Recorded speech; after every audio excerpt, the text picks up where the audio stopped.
told your friend you're not okay, and tell me what's wrong and why you never said you felt that way.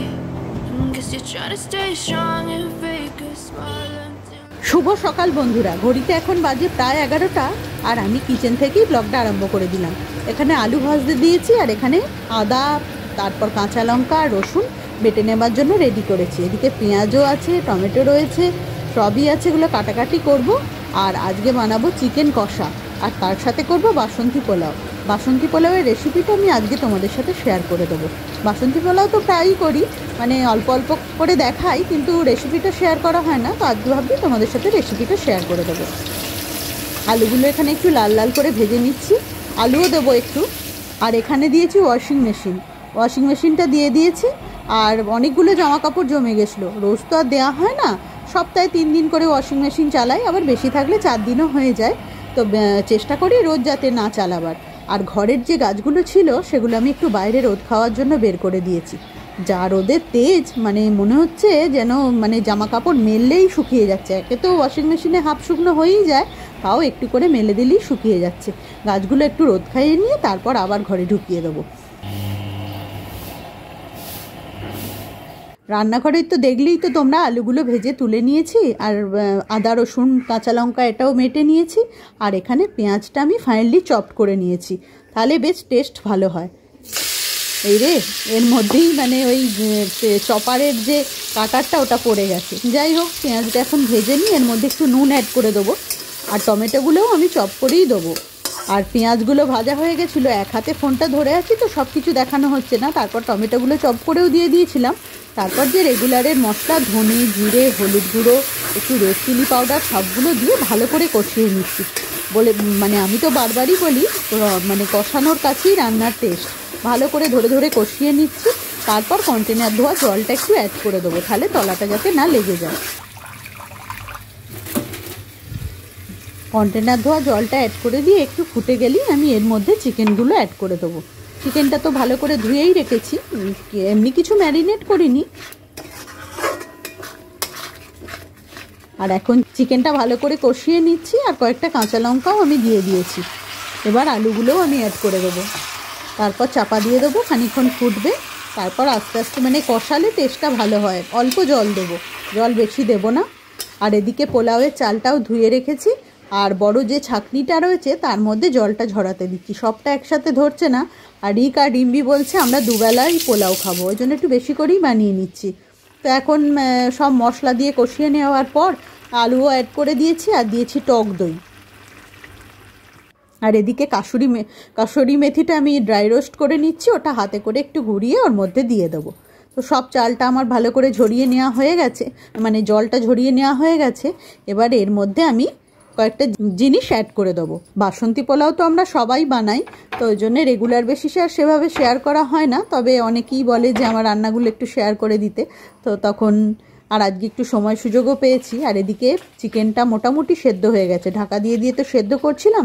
চিকেনটা আর সেভাবে দেবার কিছু নেই, kasuri মেথিটা dry roast করে নিয়ে হাতে করে একটু মানে গুঁড়িয়ে নিয়ে দিয়ে দিলাম। আর দেবো গরম মশলা।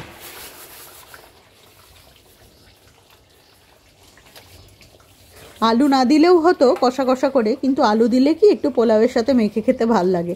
ওই বাড়ির সবাইকারই ডিমান্ড যে আলু দিতে হবে, ওই জন্য একটু আলুও দিয়ে দিয়েছি। আর তারপর দিলাম হোমমেড গরম মশলা। গরম মশলাটা তো আমি বাড়িতেই বানিয়ে রাখি। আর এদিকে কড়াইটার মধ্যে আমি একটু ঘি দিয়ে দিচ্ছি। ঘিটা হালকা গরম হলে এর মধ্যে দেবো একটু হলুদ। আর চালটার মধ্যে আমি একটু আদা গ্রেট করে দিলাম। আদা কাঁচা লঙ্কা একটু পেস্ট করে দিলেও হয়, আমি একটু আদা গ্রেট করে নিচ্ছি। কারণ তখন তো আদাটা রসুন আর কাঁচা লঙ্কা দিয়ে পেস্ট করেছিলাম, তো এটা দেওয়া যাবে না, ওই জন্য আমি একটু আদা গ্রেট করেই দিলাম। আর তার সাথে দিলাম একটু হোমমেড গরম মশলা। আর ঘিটা এদিকে গরম হয়েই গেছে, এর মধ্যে দিয়ে দিচ্ছি বেশ কিছুটা হলুদ। আর এই হলুদ দেওয়া ঘিটাই আমি চালের মধ্যে ভালো করে মাখিয়ে নেব, তাহলে মানে ফ্লেভারটাও ভালো হবে আর কালারটাও খুব সুন্দর আসবে। ওই জন্য একটু হলুদটা ঘিয়ের মধ্যে দিয়ে চামচে করে নাড়িয়ে নিচ্ছি। আর এই ঘিটাই আমি ভালো করে চালটার মধ্যে মাখিয়ে নেব।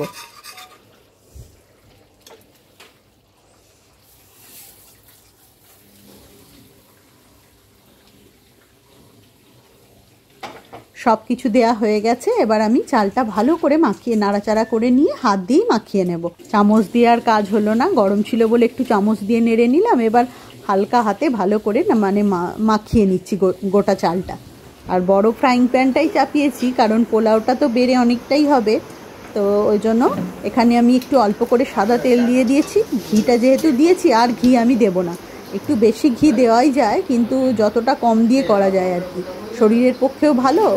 আর ঘিয়ের মধ্যে একটু গোটা গরম, এই সাদা তেলটা যে দিয়েছি গরম করতে, তার মধ্যে একটু গোটা গরম মশলা আর বেশ কয়েকটা তেজপাতা আমি দিয়ে দিলাম।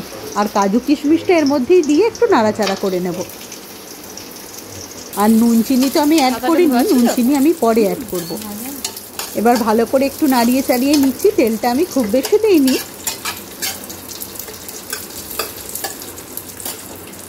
এবার চালটা আমি অ্যাড করে দিলাম। এবার চালটাও আমি খুব ভালো করে নাড়াচাড়া করে তারপর পরিমাণ মতো জল দেবো। যা চাল দিয়েছি তার প্রায় 2 গুণ জল আমি এতে অ্যাড করব। চালটা খুব ভালো করে নাড়াচাড়া করে নিচ্ছি। এবার একটু গরম জলই অ্যাড করব, হালকা করে জলটা একটু গরম করে নিয়ে এর মধ্যে অ্যাড করে দেবো।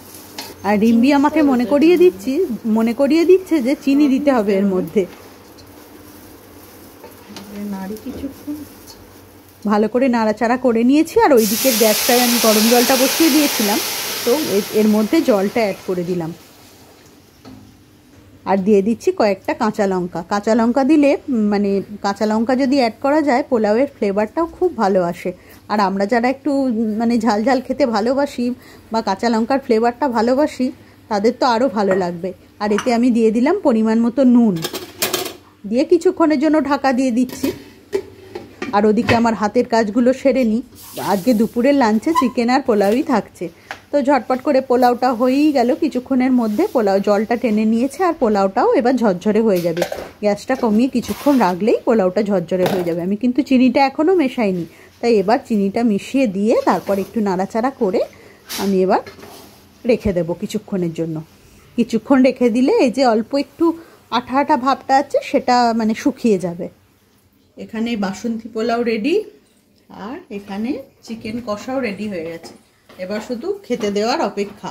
আগে রিম্বিকে আর ওর বাবাকে দিয়ে দিই, রিকের একটা ক্লাস চলছে, ওর একটু দেরি হবে, তো যাই হোক ওদেরই আগে দিয়ে দিই, তারপর আমি আর রিক খাবো। Good afternoon. আজ তো সানডে, আর এখন বাজছে 2:15। এখনই আমাদের পিয়ালি লাঞ্চ দিয়ে দিয়েছে। রিকের তো ক্লাস হচ্ছে বললোই, ওর কিছুক্ষণ লাগবে, আর 10-15 মিনিট মতো। এখন আমি আর রিম্বি বসে পড়েছি। রিম্বি তো রেডি হয়ে গেছে, চলো দেখাই। এই যে রিম্বি রেডি। কি রে রিম্বি, মুখ দেখেই বোঝা যাচ্ছে যে আজকে জমে যাবে লাঞ্চটা নাকি? এই তো পোলাও আর চিকেন। এটা কি বাসন্তী পোলাও পিয়ালি? বাসন্তী পোলাও উইথ চিকেন কষা। ফ্যান্টাস্টিক বাবা। তো যাই হোক, আমরা এখন লাঞ্চটা করে নিই। ঠিক আছে, ব্লগটা কন্টিনিউ করতে থাকো।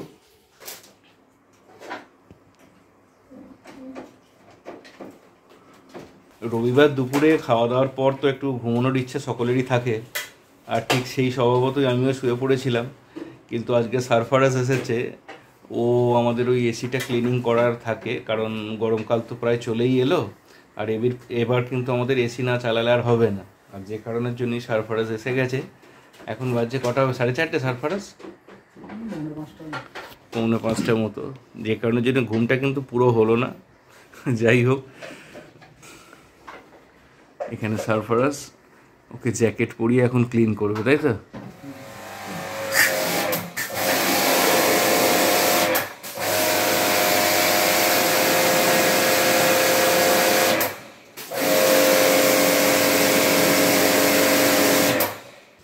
এই যে তোমার ওই জালিগুলো নেটগুলোকে কিন্তু মাঝে মাঝে আমরা বাড়িতে ক্লিন করে নিই।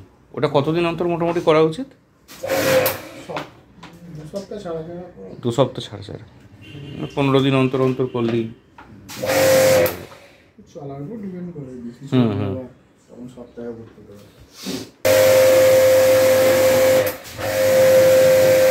মানে তুমি বলছো যে ব্রাশ দিয়ে করলে এরকম কুলিং কয়েলগুলো আস্তে আস্তে খারাপ হয়ে যায় নাকি?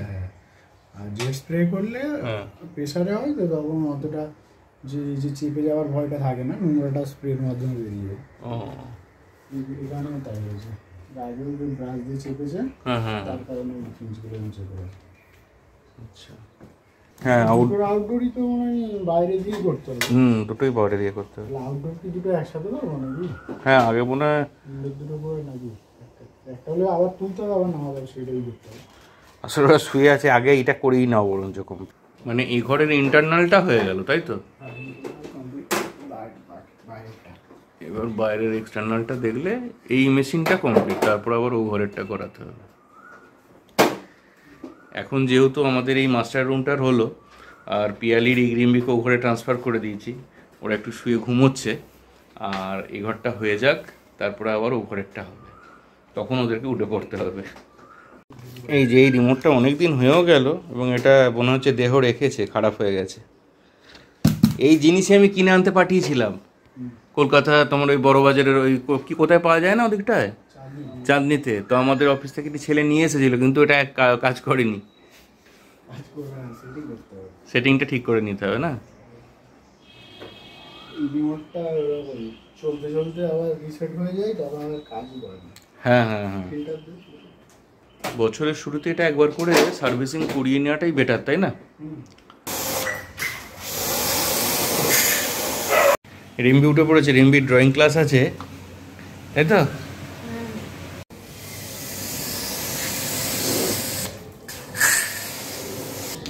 এখন যে সেকেন্ড ইউনিটটা আছে বাইরে, ও সেইটাকে ক্লিন করছে।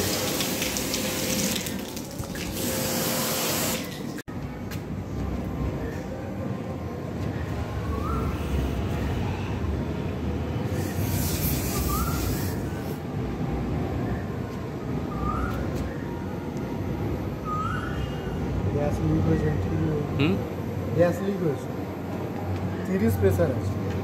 কত থাকা উচিত? আগে 150 থেকে 120 থেকে 150-এর মধ্যে থাকে। 120 থেকে 150-এর মধ্যে আছে কত এখন? 30 আছে। সে কি গো তাহলে? তো বলে আছে পরিষ্কার দেখলে তেল কেন জল তেল হয়ে যায়। মানে এখান থেকে গ্যাস লিক করেছে বলছো? কি করে নর্মালি গ্যাস লিক? তখন ফিটিং করেছিল ঠিকঠাক করতে করেনি, হয়তো নাট ঠিকঠাক টাইট করেনি। নতুন মেশিন, তাহলে তোমাকে তো গ্যাস চার্জ করতে হবে বোধহয় নাকি? আমি দেখছি যদি গ্যাস অ্যাভেলেবেল হয় আমি ফোন করবো, নাহলে ফিরে আসলে তখন ওই অবস্থায় এদিকে কিন্তু চালানো যাবে না। ও গ্যাস নিয়ে চললে না, কম্প্রেসারের অয়েল তুলে দেবে, পুরো শোধন হয়ে যাবে। তাহলে এটা এখন চালাবো না বলছো? হ্যাঁ, গ্যাস ভরিয়ে তারপর চালাবো। আচ্ছা, ওর বাবা যেহেতু সার্ভিসিং করাচ্ছে এসি, রিক এখন রিম্বিকে ড্রয়িং স্কুলে হাতে গার্ডারটা মাথায় দিবি না? এখন প্রায় 5:30 বেজেই গেছে, রিম্বি যাচ্ছে ড্রয়িং গার্ডারটা মাথায় দিবি না, হাতে নিয়েছিস? আর ড্রয়িং স্কুল থেকে আসার পথে ওর বাবা যখন আনতে যাবে, দুজনকারই আজকে চুল কাটানো হবে।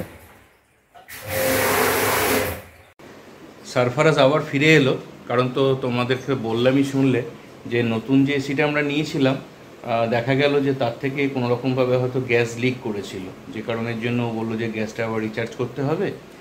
তো যাই হোক, ও বলেছিল যে আমি এখন বেরিয়ে যাই, কাল অথবা পরশু এসে করে দেবো। তো তারপর বোধহয় সামনে থেকে গিয়ে ও কোনো রকমভাবে ম্যানেজ করতে পেরেছে বলে ও আবার বললো যে স্যার আমি আসছি, এসে ওটা আবার রিচার্জ করে দিচ্ছি গ্যাসটা। তো যাই হোক, ও এসেছে, ও নিচে কাজ করছে, আর আমি এখানে একটুখানি পিয়ালিকে বললাম চা বসানোর জন্য। তো পিয়ালি একটু বিজি রয়েছে, সেই জন্য বললো তুমি চা বসিয়ে নাও। এই চা হয়েই গেছে, এটাকে আমি এবার ঢাকা দিয়ে দেবো। ঢাকা দিয়ে দিই, কিছুক্ষণের জন্য সারফারাজের কাছ থেকে ঘুরে আসি, যাই দেখি নিচে সারফারাজ কী করছে। এখন এসে গেছি সেলুনে, আর এখানে এখন রিকের চুল কাটা হচ্ছে, এরপরে রিম্বির কাটা হবে। আর আমরা নর্মালি এইখানে যে এই সেলুনটা আছে, এটা হচ্ছে কসবা রথতলার মোড়ে আই ফর ইউ বলে যে সেলুনটা আছে, এখানেই আমরা নর্মালি আসি আমাদের বাড়ির প্রত্যেকেই। তো যাই হোক, তোমাদেরও ঘুরিয়ে একবার দেখিয়ে দিই সেলুনটা। ওই যে তোমার ব্যাগ রেখেছি, আঙ্কেলকে বলে দাও ঠিক করে কেটে দেবে uncle.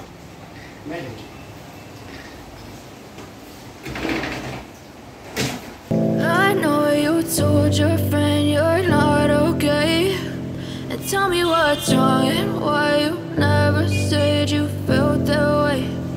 Guess you're trying to stay strong and fake a smile until I look away, but I've known you too long, it hurts to... কি রিম্বি শ্যাম্পু করিয়ে দেওয়া হয়েছে? এবার তুমি আঙ্কেলকে বলে দিয়েছো তো কিভাবে কাটতে হবে না কাটতে হবে?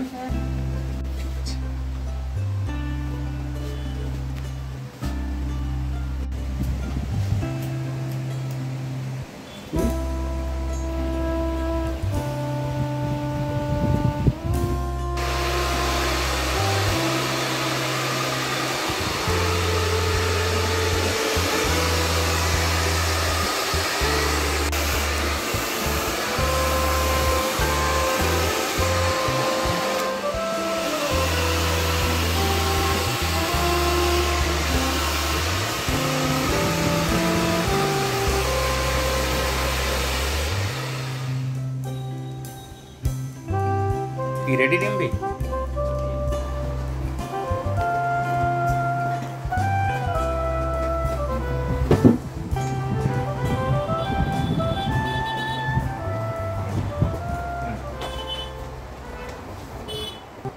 রিক আর রিম্বির তো হেয়ার কাট তোমাদেরকে শেয়ার করলামই, অ্যান্ড ফাইনালি আমি ডিসাইড করলাম যে আমারটাও কেটে নিই, কারণ আমাকেও তো যেতে হবে। কি রে, তাই তো নাকি? রিম্বি হাসছে আর ভাবছে যে বাবা কি বলছে, কারণ আর জোর পইতে বলে কথা, চুল না কাটলে হবে সঠিকভাবে, তাই তো? যাই হোক, হ্যাঁ একদম নেই, চুল বেশি নেই, তাই যতটা ভালোভাবে কাটা যায় ততটাই কাটো। রে ক্লিপ পরিয়ে দিয়েছে রে। আমারও হেয়ার কাট কমপ্লিট, রিম্বির হেয়ার কাট তো হয়েই গেছে আগে দেখলে, আর রিকের তো দেখিয়েই দিয়েছি। এবার বাড়ি যাওয়ার পালা, তার আগে পেমেন্টটা করে দিই। কোথায় করতে হবে পেমেন্টটা?